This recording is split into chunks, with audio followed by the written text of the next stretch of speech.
దేవునికి స్తోత్రములు. మీ అందరికీ నా వందనములు. ఈరోజు దేవుని వాగ్దానము.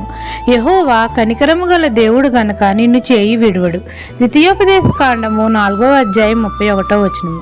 మహాపరిశుద్ధుడైన మన తండ్రి అయిన యెహోవా కనికరము గల దేవుడు గనక మన చేయి విడువను అని మనతో సెలవిస్తున్నారు. మన తండ్రి కృప చూపుతున్నాడు మన అందరి ఎడల.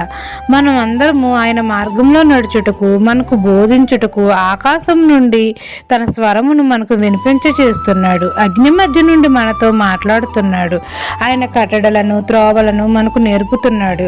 మన అందరి పట్ల కనికరము చూపుతున్నాడు. మనకంటే బలమైన గొప్ప జనములను మన ముందర నుండి వెళ్ళగొట్టి వారి అందరి దేశమును మనకు స్వాస్థ్యంగా ఇస్తున్నాడు. మన అందరి పట్ల కృప చూపి అనేకమైన మేలులతో మన హృదయములను తృప్తిపరుస్తున్నాడు.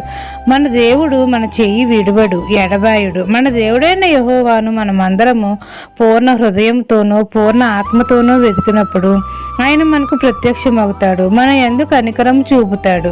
ఈ దిన వాగ్దానం నా జీవితంలో నెరవేరాలని కోరుకుంటూ దేవుని సువార్త పరిచర్యలో మీ సహోదరి.